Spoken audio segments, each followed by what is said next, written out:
출애굽기 10장. 주님께서 모세에게 말씀하셨다. 너는 바로에게 가거라. 그와 그 신하들이 고집을 부리게 한 것은 나다. 이것은 내가 그들이 보는 앞에서 나의 온갖 이적을 보여주려고 그렇게 한 것이다. 그뿐만 아니라 내가 이집트 사람들을 어떻게 벌하였는지를, 그리고 내가 그들에게 어떤 이적을 보여주었는지를 네가 너희 자손에게도 알리게 하려고, 또 내가 주님임을 너희에게 가르치려고 그렇게 한 것이다. 모세와 아론이 바로에게 가서 말하였다. 히브리 사람이 주 하나님이 말씀하셨습니다. 네가 언제까지 내 앞에서 교만하게 굴렸느냐? 나의 백성을 보내서 나를 예배하게 하여라. 네가 나의 백성을 보내기를 거절하면 나는 내일 너의 영토 안으로 메뚜기 떼가 들어가게 할 것이다. 그것들이 땅의 표면을 덮어서 땅이 보이지 않게 될 것이며 우박의 피해를 입지 않고 남아있는 것들을 먹어치우되 들에서 자라는 나무들까지 모두 먹어치울 것이다. 너의 궁궐과 너의 모든 신하의 집과 이집트의 모든 사람의 집이 메뚜기로 가득 찰 것이다. 이것은 너의 아버지와 너의 조상이 이 땅 위에 살기 시작한 때부터 오늘까지 너희가 전혀 못 본 일이다. 그리고 나서 모세는 발길을 돌려 바로에게서 나왔다. 바로의 신하들이 바로에게 말하였다. 언제까지 이 사람이 우리를 망하게 하는 함정이 되어야 합니까? 이 사람들을 내보내서 그들의 주 하나님을 예배하게 하심이 좋을 듯합니다. 임금님께서는 아직도 이집트가 망한 것을 모르고 계십니까? 모세와 아론이 다시 바로에게 불려갔다.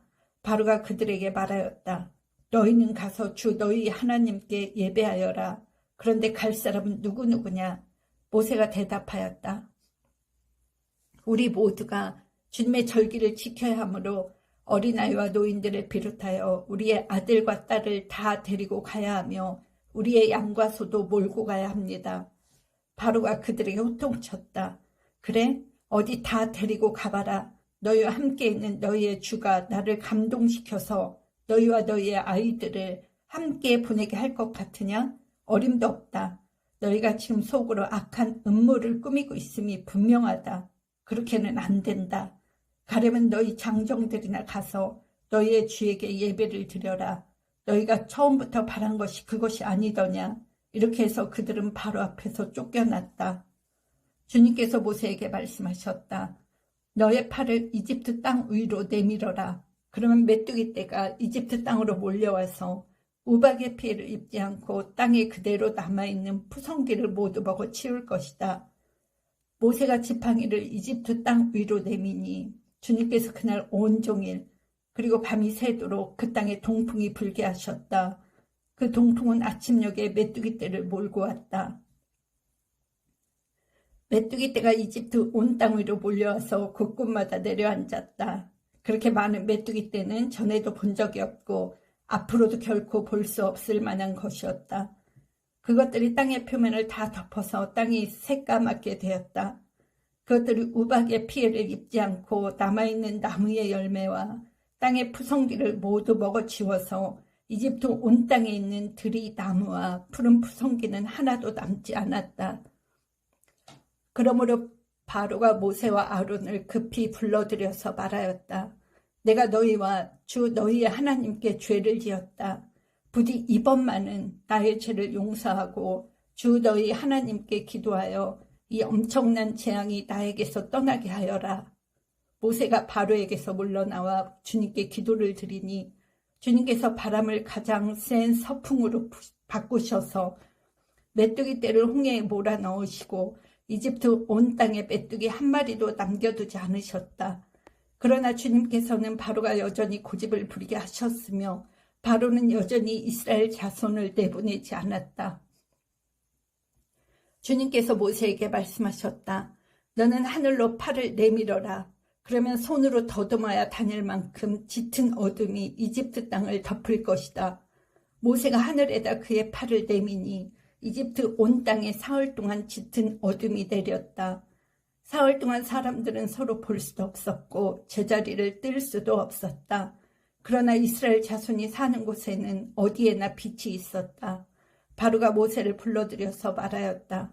너희는 가서 주께 예배하여라. 그러나 너희의 양과 소는 남겨두고 너희의 아이들만 데리고 가야 한다. 모세가 대답하였다. 임금님도 우리의 주 하나님께 바칠 희생제물과 번제물을 우리에게 더 보태주셔야 합니다. 우리는 우리의 집짐승을 한 마리도 남겨두지 않고 다 몰고 가겠습니다.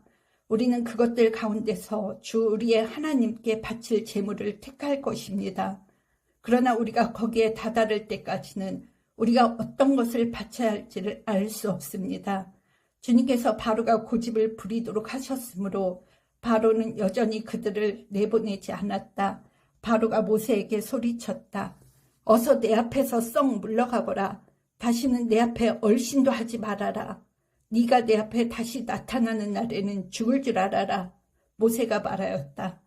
말씀 잘하셨습니다. 나도 다시는 임금님 앞에 나타나지 않겠습니다. 출애굽기 11장. 주님께서 모세에게 말씀하셨다. 내가 이제 바로에게와 이집트 땅 위에 한 가지 재앙을 더 내리겠다. 그렇게 한 다음에야 그가 너희를 여기에서 내보낼 것이다. 그가 너희를 내보낼 때에는 여기에서 너희를 마구 쫓아낼 것이니 이제 너는 백성에게 일러서 남자는 이웃에 사는 남자에게, 여자는 이웃에 사는 여자에게 은부치와 금부치를 요구하게 하여라. 주님께서 이집트 사람들이 이스라엘 백성에게 호감을 가지게 하시고 또 이집트 땅에서 바로의 신하와 백성이 이 사람 모세를 아주 위대한 인물로 여기게 하셨다. 그래서 모세가 바로에게 말하였다. 주님께서 말씀하셨습니다. 내가 한밤중에 이집트 사람 가운데로 지나갈 것이니 이집트 땅에 있는 처음 난 것이 모두 죽을 것이다. 임금 자리에 앉은 바로의 맏아들을 비롯하여 맷돌질하는 몸중의 맏아들과 모든 짐승의 맏배가 다 죽을 것이다. 이집트 온 땅에서 이제까지도 없었고 앞으로도 없을 큰 곡성이 들릴 것이다. 그러나 이집트의 개마저 이스라엘 자손을 보고서는 짖지 않을 것이다. 사람뿐 아니라 짐승을 보고서도 짖지 않을 것이다. 이는 나 주가 이집트 사람과 이스라엘 사람을 구별하였다는 것을 너희에게 알리려는 것이다. 이렇게 되면 임금님의 모든 신하가 나에게 와서 내 앞에 엎드려 당신과 당신을 따르는 백성은 모두 나가주시오 하고 사정할 것입니다. 이런 일이 있은 다음에야 내가 여기서 떠나겠습니다. 모세는 매우 화를 내면서 바로 앞에서 나왔다. 주님께서 모세에게 말씀하셨다.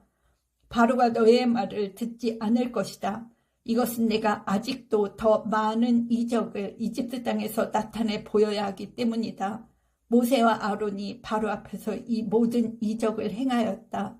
그러나 주님께서 바로의 고집을 꺾지 않으셨으므로 바로가 그 땅에서 이스라엘 자손을 내보내지 않았다. 시편 22편. 나의 하나님, 나의 하나님, 어찌하여 나를 버리십니까? 어찌하여 그리 멀리 계셔서 살려달라고 울부짖는 나의 간구를 듣지 아니하십니까?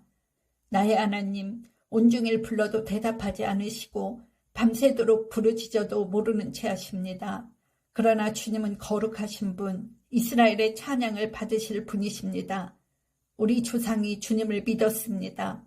그들은 믿었고 주님께서는 그들을 구해주셨습니다. 주님께 부르짖었으므로 그들은 구원을 받았습니다. 주님을 믿었으므로 그들은 수치를 당하지 않았습니다. 그러나 나는 사람도 아닌 벌레요. 사람들의 비방거리, 백성의 모욕거리일 뿐입니다. 나를 보는 사람은 누구나 나를 빗대어서 조롱하며 입술을 비쭉거리고 머리를 흔들면서 얄밉게 빈정댑니다. 그가 주님께 그토록 의지하였다면 주님이 그를 구하여 주시겠지. 그의 주님이 그토록 그를 사랑하신다니 주님이 그를 건져주시겠지 합니다. 그러나 주님은 나를 모태에서 이끌어내신 분, 어머니의 젖을 빨 때부터 주님을 의지하게 하신 분이십니다. 나는 태어날 때부터 주님께 맡긴 몸, 모태로부터 주님만이 나의 하나님이었습니다. 나를 멀리하지 말아주십시오. 재난이 가까이 닥쳐왔으나 나를 도와줄 사람이 없습니다. 황소떼가 나를 둘러쌌습니다. 바산의 힘센 소들이 이 몸을 에워쌌습니다. 으르렁대며 찢어 발기는 사자처럼 입을 벌리고 나에게 달려듭니다. 나는 쏟아진 물처럼 기운이 빠져버렸고 뼈마디가 모두 어그러졌습니다. 나의 마음이 촛물처럼 녹아내려 절망에 빠졌습니다. 나의 입은 옹기처럼 말라버렸고 나의 혀는 입천장에 붙어 있으니 주님께서 나를 완전히 매장되도록 내버려 두셨기 때문입니다. 개들이 나를 둘러싸고 악한 일을 저지르는 무리가 나를 에워싸고 내 손과 발을 묶었습니다. 뼈마디 하나하나가 다 셀 수 있을 만큼 앙상하게 드러났으며 원수들도 나를 보고 즐거워합니다. 나의 겉옷을 원수들이 나누어 가지고 나의 속옷도 제비를 뽑아서 나누어 가집니다. 그러나 나의 주님, 멀리하지 말아 주십시오. 나의 힘이신 주님, 어서 빨리 나를 도와주십시오. 내 생명을 원수의 칼에서 건져 주십시오. 하나뿐인 나의 목숨을 개의 입에서 빼내어 주십시오. 사자의 입에서 나를 구하여 주십시오. 들수의 뿔에서 나를 구하여 주십시오. 주님께서 나의 기도를 들어주셨습니다. 주님의 이름을 나의 백성에게 전하고 예배드리는 회중 한가운데서 주님을 찬양하렵니다. 주님을 경외하는 사람들아, 너희는 그를 찬양하여라. 야곱 자손아, 그에게 영광을 돌려라. 이스라엘 자손아, 그를 경외하여라. 그는 고통받는 사람의 아픔을 가볍게 여기지 않으신다. 그들을 외면하지도 않으신다. 부르짖는 사람에게는 언제나 응답하여 주신다. 주님께서 하신 이 모든 일을 회중이 다 모인 자리에서 찬양하겠습니다. 내가 서원한 희생제물을 주님을 경외하는 사람들 앞에서 바치겠습니다. 가난한 사람들도 여러분들의 마음이 늘 유쾌하길 빕니다 하면서 축배를 들고 배불리 먹을 수 있을 것이다. 주님을 찾는 사람은 누구나 주님을 찬양할 것이다. 땅끝에 사는 사람들도 생각을 돌이켜 주님께로 돌아올 것이며 이 세상 모든 민족이 주님을 경배할 것이다. 주권은 주님께 있으며 주님은 만국을 다스리시는 분이시다. 땅속에서 잠자는 자가 어떻게 주님을 경배하겠는가? 무덤으로 내려가는 자가 어떻게 주님 앞에 무릎 꿇겠는가? 그러나 나는 주님의 능력으로 살겠다. 내 자손이 주님을 섬기고 후세의 자손도 주님이 누구신지 들어 알고 아직 태어나지 않은 세대도 주님께서 하실 일을 바라면서 주님께서 그의 백성을 구원하셨다 하고 선포할 것이다. 아멘.